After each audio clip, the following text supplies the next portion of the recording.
नमस्कार साथियों, सुप्रभात। इतिहास के मेरे इस YouTube चैनल में एक बार आपका फिर से स्वागत है। और हम जो एक इतिहास की हमने धारा शुरू की थी उसमें हम आज राजस्थान का इतिहास पढ़ रहे थे।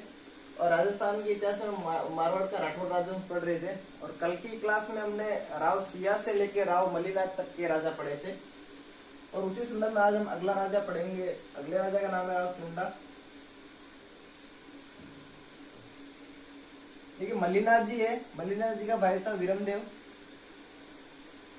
तो मल्लीनाथ जी अपने बाद अगला राजा विरमदेव को बनाते और विरमदेव का ये पुत्र कौन था? राव चुंडा। ठीक है,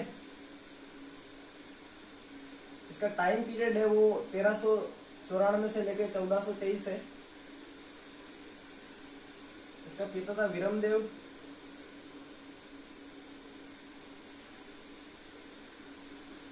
ठीक है, देखिए मल्लीनाथ जी के टाइम में मारवाड़ की राजधानी कौन कौन सी थी? मेवानगर, कल ही हमने पढ़ा था। और चुंडा मेवानगर से स्थानांतरित करता है राजधानी को मंडोर। तो चुंडा के टाइम में राजधानी कहाँ जाती है? मंडोर में। इसके पीछे भी एक कहानी है कि मंडोर है वो पहले इंडा प्रतिहारों के अधीन था।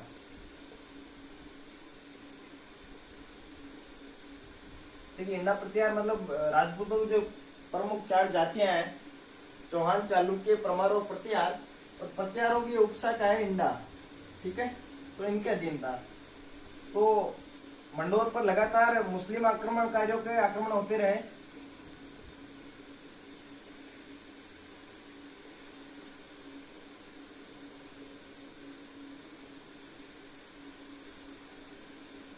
इससे ये इंडा प्रतिहार परेशान हो गए और इनकी शक्ति धीरे धीरे क्षीण हो गई।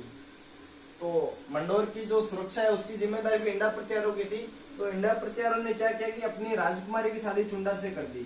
ठीक है, इनकी राजकुमारी की शादी किनसे कर दी? चुंडा से। राजकुमारी की शादी चुंडा से कर मंडोर इसको दहेज में दे दिया गया था। ठीक है,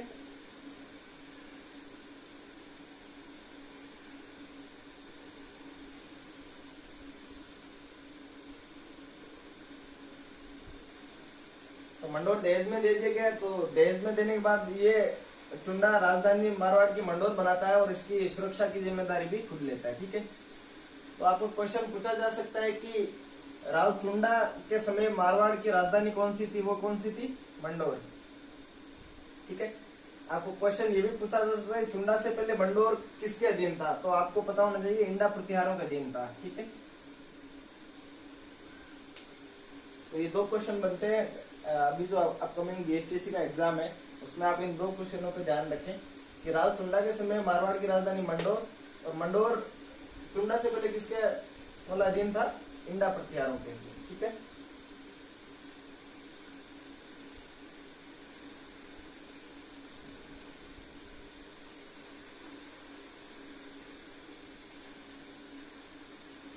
देखिए, जब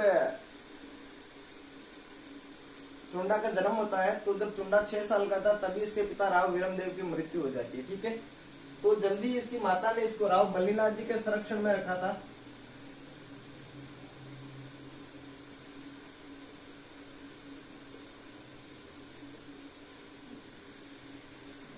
ठीक है,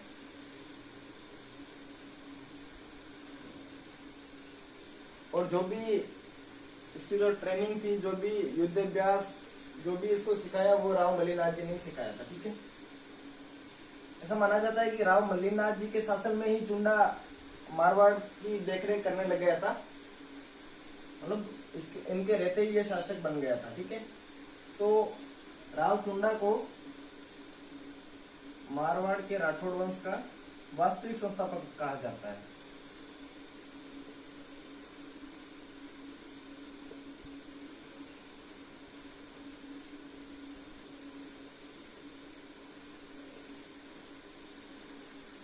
संस्थापक। ठीक है,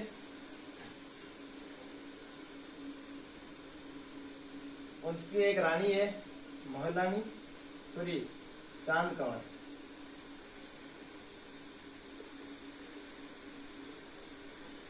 चांद कौर ने चांद बावड़ी का निर्माण किया है जोधपुर में।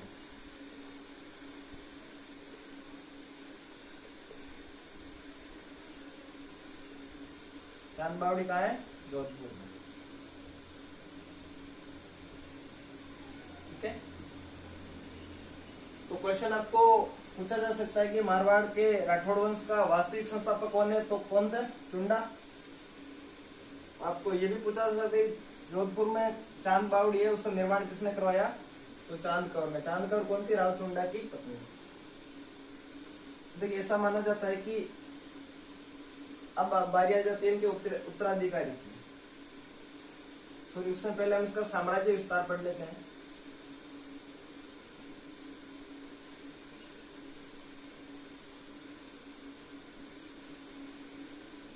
देखिए मुझे आशा की चीजें आपको समझ में आ रही होगी, और अगर आपको जहाँ नहीं समझ में आ रहा आप कमेंट में बताइए, हम उस चीज को सुधारने का प्रयास करेंगे। ठीक है, तो ये अपना देखिए नागौर, नागौर में जो जगह पड़ती है खाटू, डीडवाना, सांबर, नाडोल, पाली और अजमेर, यहां तक अपना साम्राज्य स्थापित कर लिया था। ठीक है, और नागौर में एक गांव बसाता है चुंडासर।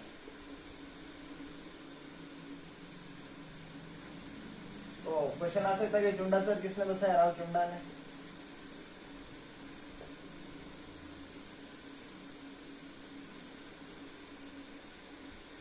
तो जब इसने चुंडासर बसाया तो ये यही आके रहने लग गया, और जो मंडोर है, मंडोर का सॉरी एडमिनिस्ट्रेटर प्रशासक अपने बेटे राव सत्ता को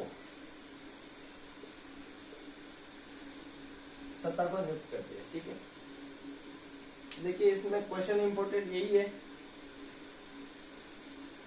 एक तो चुंडासर किसने बसाया? राव चुंडा ने, राठौड़ वंश का वास्तविक संस्थापक, और चांद कौर इसकी जो पत्नी थी उसने चांद बावड़ी का निर्माण करवाया। ठीक है,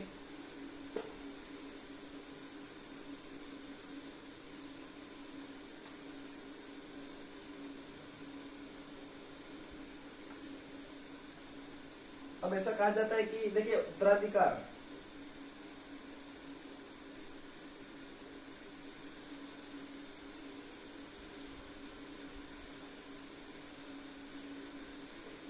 अपने राजस्थान के उस टाइम प्रमुख जो राजवंश थे उसमें उत्तराधिकार व्यवस्था इस प्रकार की थी कि जो बड़ा बेटा है वो क्या बनेगा? राजा, और अन्य पुत्रों को क्या दे दी जाएगी? छोटी छोटी रियासतें।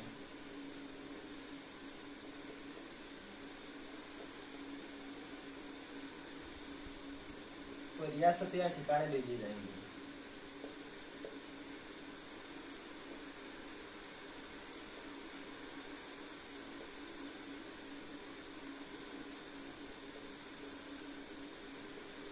लेकिन जो मुसलमानों में ये उत्तराधिकार व्यवस्था थी ये जस्ट उल्टी थी। उसमें ये होता था कि अपने पिता की मृत्यु के बाद जितने भी बेटे होते थे वो आपस में लड़ते थे, तो अंत में जो बचता था वही राजा बन जाता। लेकिन यहाँ पर ये व्यवस्था थी और सब इसको खुशी खुशी स्वीकार लिया करते थे। लेकिन ऐसा माना जाता है कि चुंडा की एक रानी थी, मोहिलानी रानी नाम था।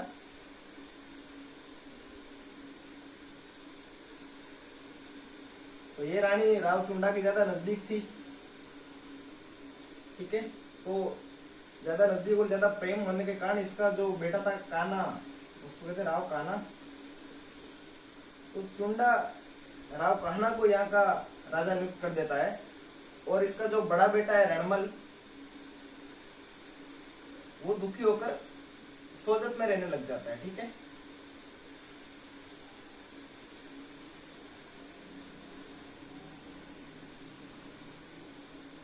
ठीक है, तो कान्हा है, तो कान्हा को पढ़ेंगे हम।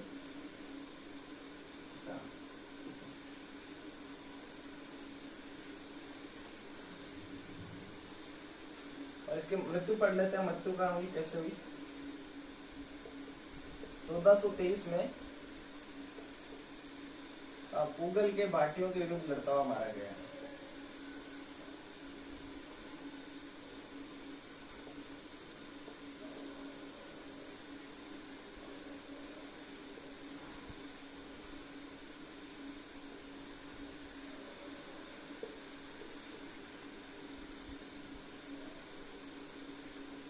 देखिए चुंडा एक उसके व्यक्तित्व के बारे में हम अगर बताएं तो ये एक पराक्रमी शासक था, योद्धा था, कुशल सेनानी था, ठीक है, और एक साम्राज्यवादी नीति का राजा था, ठीक है।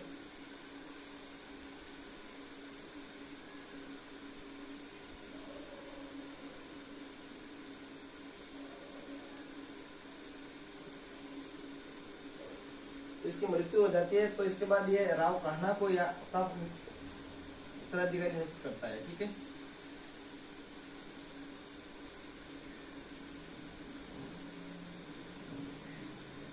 कान्हा का टाइम पीरियड ये है 1423 से 1427, लेकिन चुंडा का बड़ा बेटा था रणमल।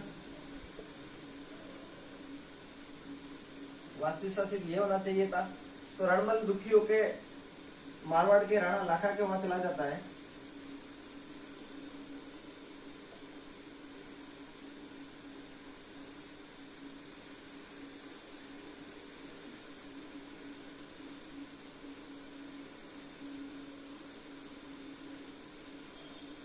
ठीक है, और वहां जाके रहने लग जाता है, ठीक है। और अपनी बहन हंसाबाई का विवाह राणा लाखा से करता है।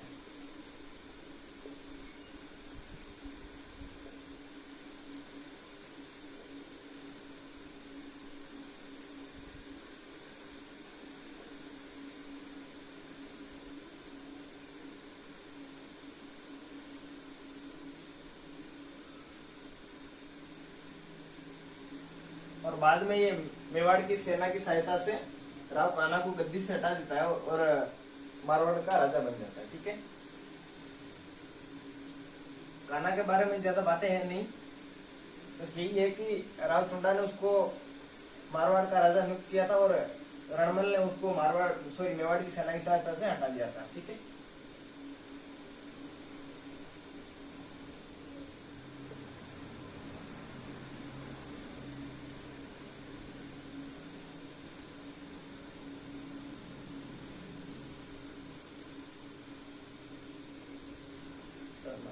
ठीक है, और रणमल की बहन थी हंसाबाई।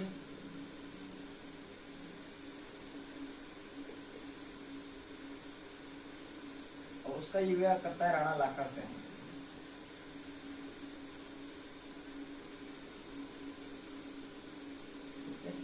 रणमल की थी ये बहन, इनका विवाह होता है और राणा लाखा और हंसाबाई से इनके जो पुत्र उत्पन्न होता है उसका नाम था राणा मोकल।